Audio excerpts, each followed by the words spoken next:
गुरुई बनारस हो। और अगर ये भाषा मैं यहाँ पर बोल रहा हूँ तो आप समझ जाइए कि शिव के त्रिशूल पर बसी नगरी यानी वाराणसी में पहुंचा हुआ हूँ। और हाँ, यहाँ पर नमस्कार, प्रणाम और सलाम नहीं कहा जाता, यहाँ पर कहा जाता है जी हर हर महादेव के शंखनाद के साथ में शुरुआत, क्योंकि ये सरजमी है रविदास की, कबीर और तुलसी की, जयशंकर प्रसाद की, गिरजा देवी की, और सबसे बड़ी बात है कि ये सरजमी है मुंशी प्रेमचंद की, भारतेंदु हरिश्चंद्र की, और ये सरजमी है प्रधानमंत्री नरेंद्र मोदी की। सबसे बड़ी बात है, और यहाँ पर जनता है, जनता के सामने नेताजी हैं, और वक्त है चूंकि चुनाव का, कसौटी पर तौले जाएंगे, कसौटी पर आके जाएंगे। एक बार मैं इंट्रोड्यूस कर देना चाहूंगा, मदन लाल मौर्य जी बीएसपी के नेता हमारे साथ हैं, सुरेंद्र नारायण सिंह जी बीजेपी के नेता हैं, अथल जमाल लारी समाजवादी पार्टी के नेता, प्रजानाथ शर्मा कांग्रेस के नेता हमारे साथ में मौजूद हैं। जाहिर सी बात है चूंकि यहाँ पर कुल मिला जुला करके 8 सीटें हैं, 8 विधानसभा सीटें हैं, 4 पर बीजेपी काबिज, 2 पर एसपी काबिज, 1 पर बीएसपी काबिज और 1 पर कांग्रेस। पहला सवाल आपसे होगा, क्योंकि नगर निगम भी आपके हाथ में है और ज्यादातर विधानसभा सीटें भी आपके हाथ में है। पहला सवाल जो ये जनता आपसे पूछना चाहेगी, सर काशी क्योटो बनेगा कब? काशी को क्योटो नहीं, हम तो ये चाहते हैं कि काशी को देख के क्योटो अपना विकास करे, और इसी दिशा में प्रधानमंत्री जी काशी के लिए प्रतिबद्ध हैं, इसके विकास के लिए। लेकिन यहाँ की सरकार ये नहीं चाहती कि काशी का ठीक ढंग से विकास हो। काशी के विकास के लिए जितना धन आवंटन किया गया है, आप खुद देखते होंगे, यहाँ की प्रजा देख रही है, यहाँ के लोग देख रहे हैं कि जब कोई विकास का काम होता है, जो सड़क हुआ तुरंत सड़क की खुदाई हो जाती है। कहीं भी नाला बन रहा है, नाले को पाट कर लोग उसको उस पर सरकार का जो गलत नीति है उसके तहत लोग काम करते चले जा रहे हैं। आज स्थिति यह हो गई कि चारों तरफ पूरी सड़क खुदाई हुई है, पूरा रास्ता जाम है, आप कहीं से जा नहीं सकते हैं। आधे से 40 के स्पीड में आप आज जितनी भी केंद्रीय योजनाएं चल रही हैं, उन केंद्रीय योजनाओं को फ्लॉप करने के लिए सरकार ये पूरी तरह से चाह रही है कि बनारस को फेल करें, ताकि बाहर के लोगों का ये को दिखाई पड़े। अथर जमाल लारी जी, सरकार आपकी है, इनका ये कहना है कि अगर बनारस का विकास नहीं हो पाया, वाराणसी का विकास नहीं हो पाया, तो इसके पीछे जो है वो आपकी सरकार जिम्मेदार है, क्योंकि आप लोग राजनीति करते हैं और यहाँ बनारस का विकास नहीं होने देते। देखिए, सबसे पहले मैं क्योटो पे जाना चाहता हूँ। ये काशी को क्योटो बनाने की जो इन लोगों की का भाषण था, जो ये जुमलेबाजी थी, ये कहीं से भी जो है काशी को क्योटो बनाना नहीं चाहते और काशी क्योटो बन भी नहीं सकता। ये जिस तरीके से प्रधानमंत्री नरेंद्र मोदी जी चुनाव में आए और जो जुमलेबाजी किया, उन्होंने कहा कि 15 लाख गरीबों के खाते में आएगा, हम जो है गरीबी दूर करेंगे, 2 करोड़ युवाओं को रोजगार देंगे, उन्होंने कहा कि गंगा माँ ने मुझे बुलाया है और माँ के बुलाने पर मैं आया हूँ। मैं पूछना चाहता हूँ कि प्रधानमंत्री जी गंगा को अविरल किए, गंगा जी आज तक अविरल नहीं हुई, और जब तक गंगा जी अविरल नहीं होंगी तब तक वो निर्मल हो ही नहीं सकती।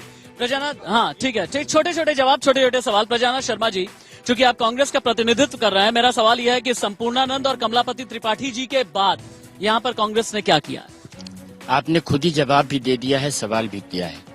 संपूर्णानंद जी और पंडित कमलापति त्रिपाठी जी ने जब प्रतिनिधित्व शुरू किया था काशी का, तो काशी के गौरवशाली परंपरा थी और विकास का तांता लगा हुआ था। यहाँ एक से एक कल कारखाने, स्कूल, विश्वविद्यालय, महाविद्यालय, अस्पताल, सारी चीजें बनाई जा रही थी जो जनहित से जुड़ी चीजें थी। और आपने खुद कह दिया कि उसके बाद विकास का क्या हाल है, वो सारी काशी की जनता देख रही है। अभी हमारे मित्र ने कहा कि काशी क्योटो बना कि नहीं बना। सबसे बड़ा प्रश्न काशी की जनता ये जानना चाहती है कि इधर 30 वर्षों से लगातार काशी में भारतीय जनता पार्टी का प्रतिनिधित्व है। यहाँ उनके मेंबर ऑफ पार्लियामेंट रहे हैं, यहाँ एमएलसीज रहे हैं, यहाँ उनके सारे विधायक रहे हैं और मेयर रहा है लगातार। छोटा बीएसपी नेता से मेरा सवाल ये होगा कि यहाँ की जनता बीएसपी को कम पसंद क्यों करती है? देखिए, यहाँ की जनता बीएसपी को कम पसंद नहीं करती है। सर, पिछली बार एक ही सीट जीते आप। पिछली बार हमने 2 सीटें जीती, शिवपुर सीटें, लेकिन एक ने पाला बदल लिया। बाद में पाला बदल दिए। वो अवसरवादिता की पहचान है, वो उनके अपने सोच की पहचान है कि वो जो पार्टी का नहीं हुआ, जिस पार्टी से आपको पहचान मिली उस पार्टी के आप नहीं हुए तो आप जनता के कहाँ होंगे और कितना होंगे। पहला चीज। दूसरा ये कि 2 सीटें हमने जीती थी, तीसरी सीट पे हम मात्र 2 से 2,500 के आसपास आ रहे थे। तो जनता हमें कम पसंद नहीं करती। हार जीत अपने जगह की बात। ठीक है। देखिए, अब मैं जनता के बीच में ही जा रहा हूँ और सबसे बड़ी बात पता है, ये जो शहर है ना, 84 घाटों का शहर है, गंगा का शहर है, और जैसा कि मैंने बताया कि शिव जी का शहर है, और लगभग 4 से 5 हजार साल पुराना हिंदुस्तान के प्राचीनतम शहरों में से। सवाल कौन करना चाहेगा? हाँ, आगे से मैं शुरू कर रहा हूँ, उसके बाद पीछे भी आऊंगा। आप खड़े हो जाएं। आपने पहला सवाल किया कि क्वेटो कब बनेगा, और आपके सवाल को सुरेंद्र नारायण जी उसी तरह गोल कर गए जैसे मोदी जी इस पूरे देश को गोल गोल घुमा रहे हैं। मोदी जी ने देश को गोल गोल कर दिया। हाँ।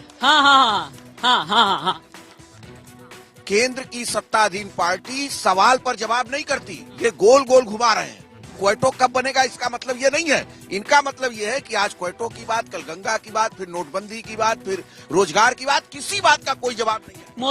मोदी जी गोल गोल घुमा रहे हैं। यहाँ प्रधानमंत्री सांसद हैं और जनता के बीच आवाज ये आई है कि मोदी जी गोल गोल घुमा रहे हैं। मोदी जी गोल गोल घुमा रहे हैं कि विकास कर रहे हैं, ये देश की जनता बता रही है। जहाँ जहाँ चुनाव हो रहा है, आप लोग देख रहे हैं कि हर जगह मोदी जी के कारण भाजपा का झंडा बुलंदियों पर जा रहा है। 2 गांव गोद लिया, जयपुर गोद लिया, नागेपुर गोद लिया, जयपुर का विकास हुआ। जयपुर, हाँ, क्योटो का सवाल, क्योटो पे जवाब। हम तो खुद विकास करना चाहते हैं बनारस का विकास इतना अधिक करना चाहते हैं कि खुद क्योटो भी शर्माने लगेगा बनारस। एक मिनट, यहाँ की जनता से एक बात कहना चाहूंगा। प्रभु भगवान शिव की ये सरजमी है।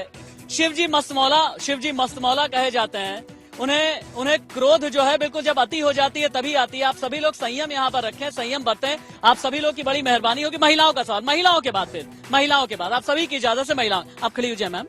हाँ, अब नाम बताइए और अपना सवाल किससे है बताइए। मैं ज्योत्सना त्रिपाठी, मैं सापा नेता से सवाल करना चाहती हूँ कि उन्होंने अपना पुराना घोषणा पत्र जो है 5 साल में महिलाओं के अत्याचार और बलात्कार के विषय में, उसको तो अभी तक पूरा नहीं किया, क्योंकि 5 साल के अंतर्गत यूपी में सबसे ज्यादा बलात्कार और अत्याचार की घटनाएं हुई।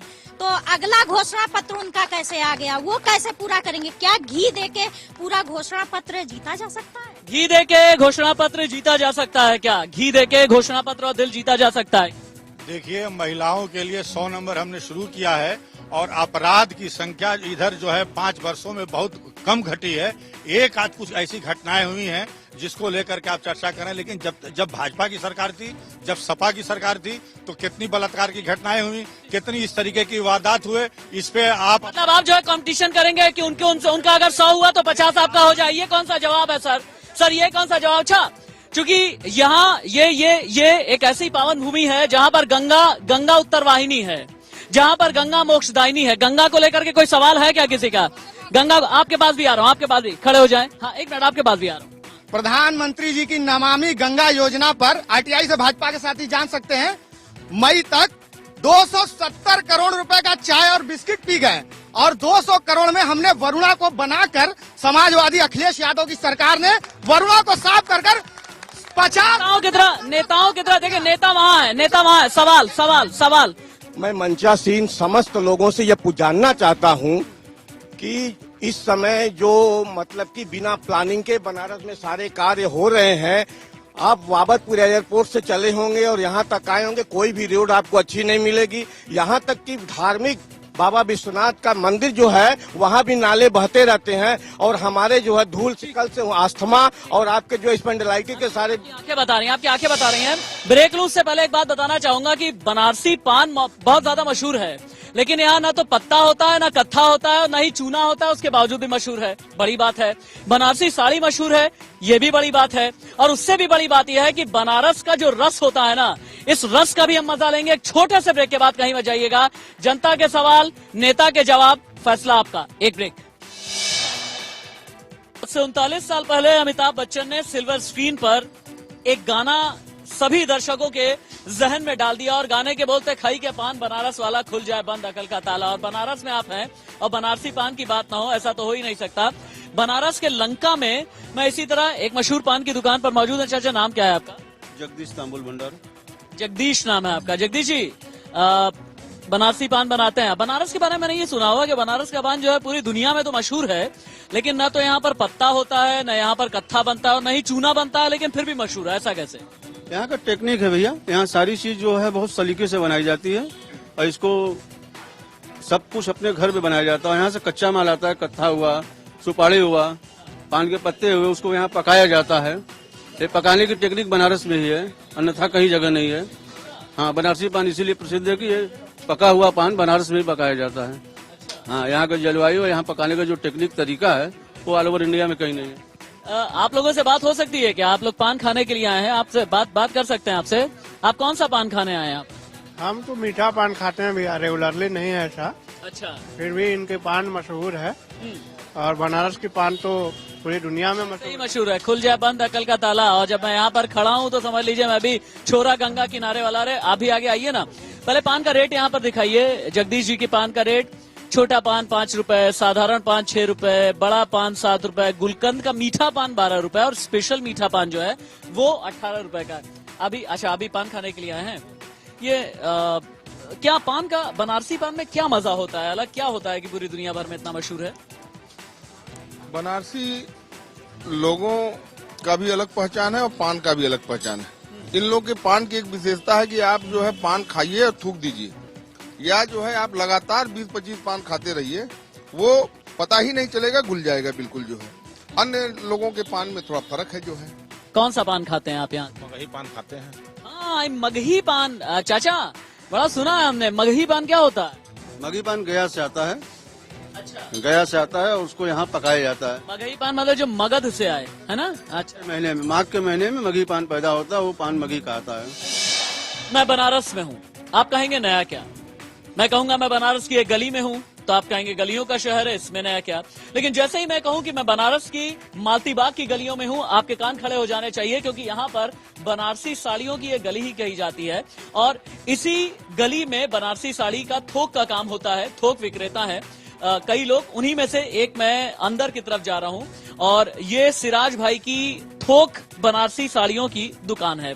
जैसे ही हम अंदर आते हैं, आप मेरे बाईं तरफ देखिए कि ये बनारसी साड़ियों का वो कच्चा माल है जिनके जरिए बनारसी साड़ी बनाई जाती है। ये आप देखें, ये धागे खास तौर से मैं दिखाना चाहूंगा। जरी और जरदोजी के ये धागे हैं, इनमें से कुछ रेशम के भी धागे हैं, रेशम की साड़ियां हैं, वो साड़ियां जो सिर्फ हिंदुस्तान ही नहीं बल्कि विदेश में भी जाया करती हैं। और सबसे बड़ी बात, बनारसी साड़ियों का ना देखिए एक इतिहास है। वो इतिहास जो है 14वीं शताब्दी से चल करके 16वीं 17वीं शताब्दी में जब पहुंचता है तो बनारसी साड़ियों का विस्तार हो चुका होता है। ईरान, इराक और बुखारा से ये जो कारीगर होते थे वो हिंदुस्तान में आए लगभग 16वीं शताब्दी के आसपास और उन्होंने फिर बनारसी साड़ी बनानी शुरू की। सिराज भाई हमारे साथ में मौजूद हैं। सिराज भाई, मैं बहुत पहले से आपको जानता हूं और बनारस में बनारसी साड़ियों का सबसे ज्यादा बड़ा आप ही का काम है, इसीलिए मैं आपकी गद्दी पर पहुंचा हूं। गद्दी कहा जाता है इस थोक बनारसी साड़ी की जो दुकानें हुआ करती हैं उन्हें गद्दी और गद्दीदार इन्हें बोला जाता है। सिराज भाई, सबसे पहले तो हमें ये बताएं कि कितने तरीके की बनारसी साड़ियां होती हैं?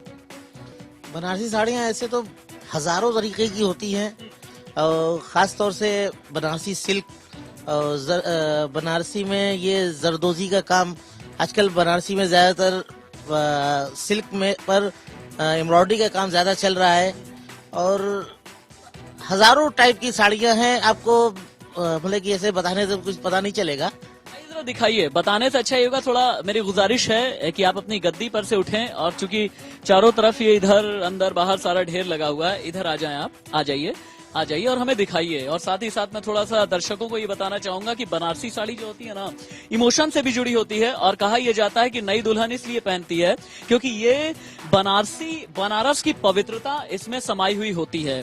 और मैंने कहा ना, ईरान, इराक और बुखारा से ये टेक्नोलॉजी चल करके आई। इस साड़ी के बारे में बताइए थोड़ा सा। ये कोरा सिल्क है और इस पर जरी का काम किया हुआ है और ये हैंडलूम की साड़ी है और ये पूरे हिंदुस्तान में जाती है और होलसेल में ये सारी साड़ियां बिकती है, फिर उसके बाद रिटेल में काउंटर पे जाती है। हैंडलूम, यहाँ ये भी बताना बहुत जरूरी है, हैंडलूम और पावरलूम। हैंडलूम यानी जो हाथ से कारीगरी की जाती है और पावरलूम यानी जो मशीन से बनाई जाती है। आपके पास दोनों ही साड़ियाँ होती हैं? दोनों साड़ी। पावरलूम में, हैंडलूम जो है एक साड़ी एक महीने में बनती है और पावरलूम जो है एक दिन में एक साड़ी का उसका प्रोडक्शन है। तो पावरलूम में कुछ उसके रेट्स फर्क आ जाते हैं। अच्छा। और हैंडलूम तो काफी कॉस्टली होती है। आप यहाँ पर ये दिखाना चाहूंगा खास तौर से कि ऐसी भी साड़ियां यहाँ पर मौजूद हैं नीचे रखी हुई जिनमें सोने का भी काम है, जिनमें चांदी का भी काम है। और लगभग कितने से शुरू होती है और कहाँ तक इसकी कीमत जाती है सिराज भाई? बनारसी साड़ी ऐसा है कि 5,000 रुपए से लेकर जाने के लिए तो ये 50,000 लाख रुपए तक भी जाती है। अच्छा, वो रियल जरी होती है, अच्छा, रियल जरी में। थोड़ी और साड़ियां भी दिखाएं, इनके बारे में भी बताइए थोड़ा। इस साड़ी के बारे में बताइए, बड़ी खूबसूरत सी ये मस्टर्ड कलर की ये साड़ी है, इसके बारे में बताइए जरा। और ये भी बताइए कि लोग कहाँ कहाँ से आते हैं साड़ियां लेने के लिए आपके यहाँ। हिंदुस्तान के खास तौर से कलकत्ता है और साउथ साइड से भी लोग आते हैं और सभी तरफ। अब एक साइड तो सारा साइड तो एक आदमी बेच भी नहीं सकता। बहरहाल और भी गद्दियां हैं, वो कोई कहीं बेचता है, कोई कहीं बेचता है। हम लोगों का जो साउथ साइड का कुछ काम है। मैं एक चीज आपसे जरूर पूछूंगा, क्योंकि बनारसी साड़ी जो है ना यहाँ की संस्कृति में रची बसी है, और ये ताना बाना वाला एक कॉन्सेप्ट मैंने सुना हुआ है यहाँ पर। ये ताना बाना वाला जो कॉन्सेप्ट है, ये क्या होता है, उसके बाद आप आगे हमें दिखाइए, बताइए ताना बाना क्या होता है। अब ताना बाना का मतलब ये है, ये सुनिएगा, ताना बाना बड़ी दिलचस्प चीज होती है।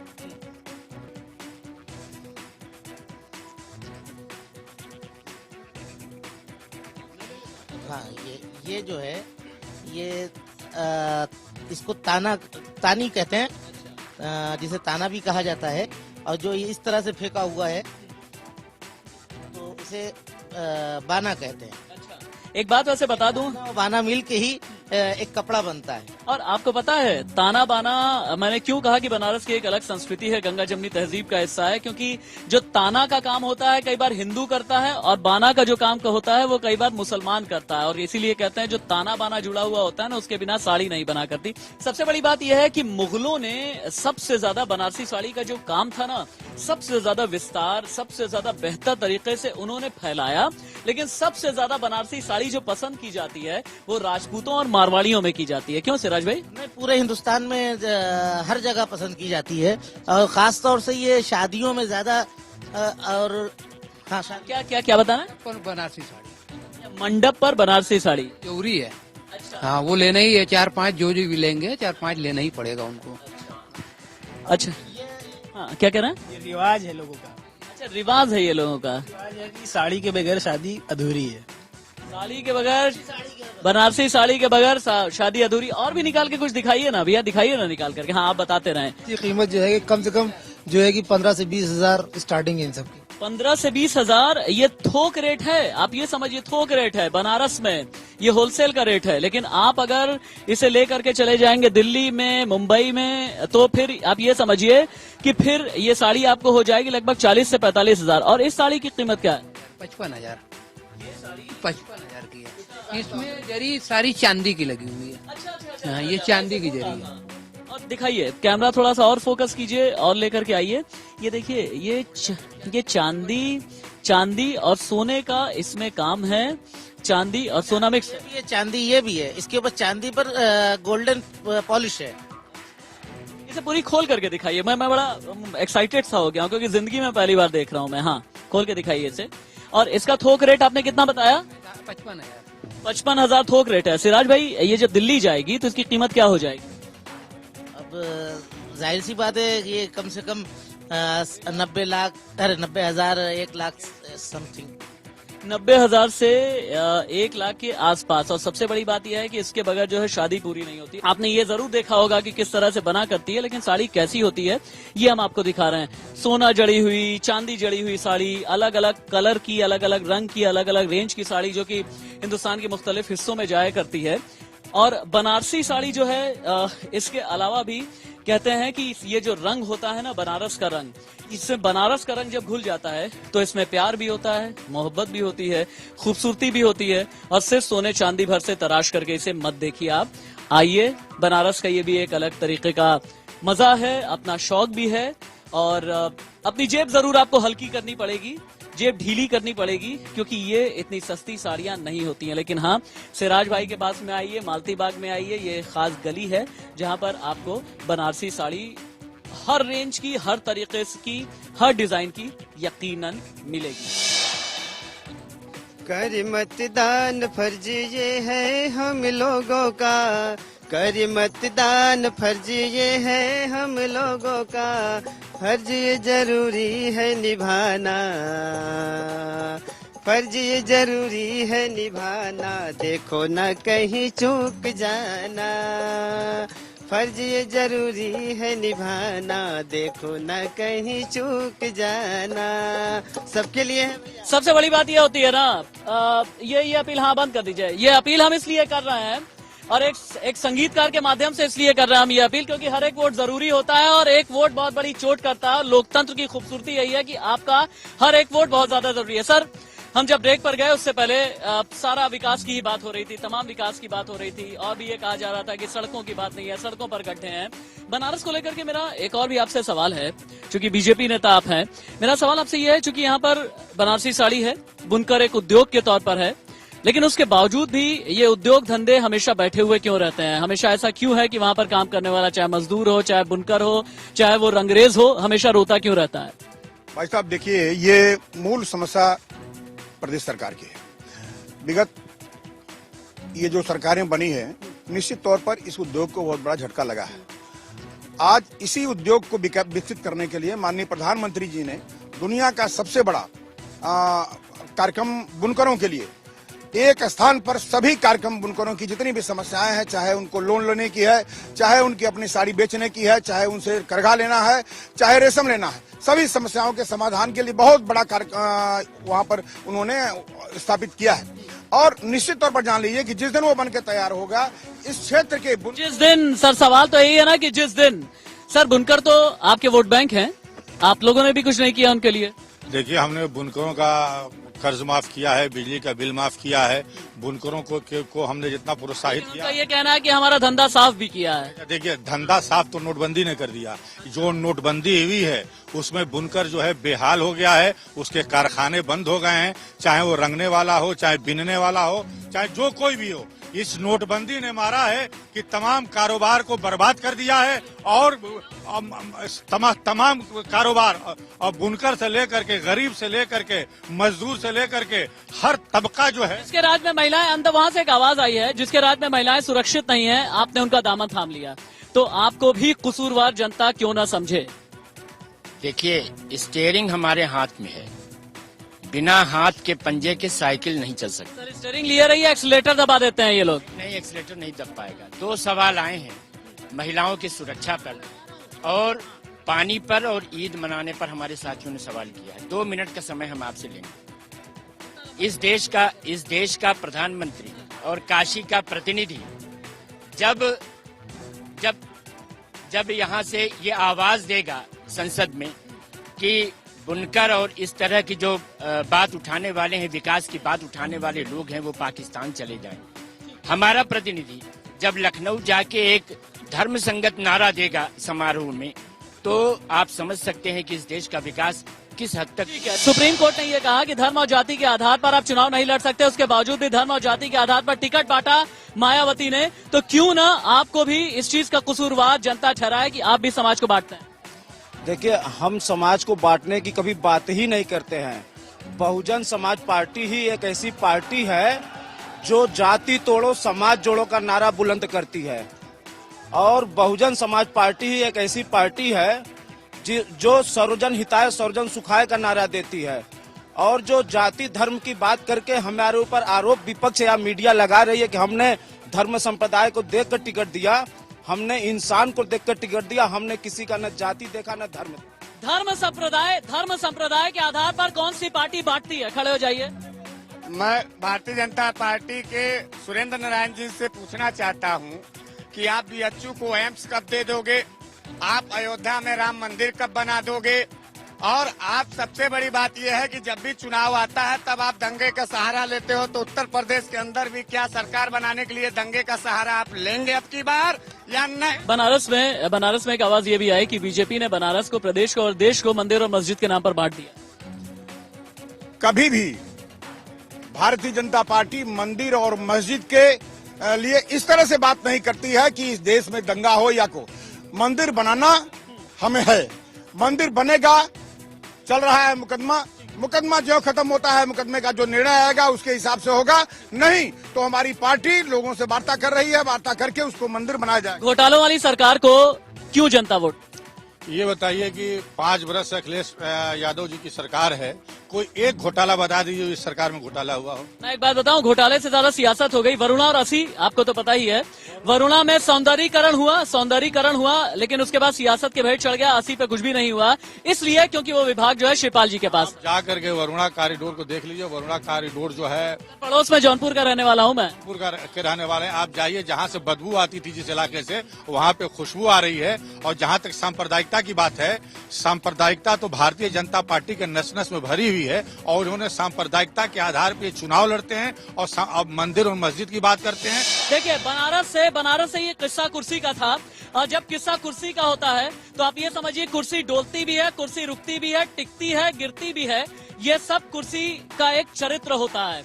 लेकिन हाँ, यहीं को लेकर के गाना है ना कि खाई के पान बनारस वाला, खुल जाए बंद अकल का ताला। लेकिन विकास पर पड़ा ताला कब खुलेगा, ये सवाल था जनता का। और प्रोग्राम को मैं खत्म करना चाहूंगा काशी पर बने एक खूबसूरत से गाने के साथ।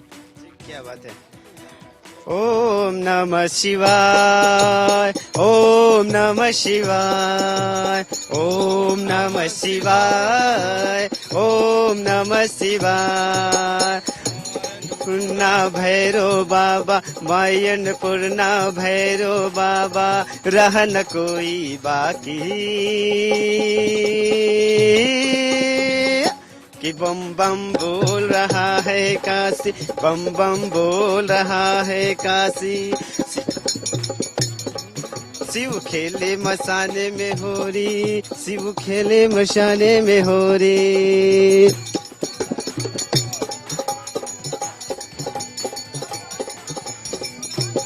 बम बम बोल रहा है काशी, बम बम बोल रहा है काशी।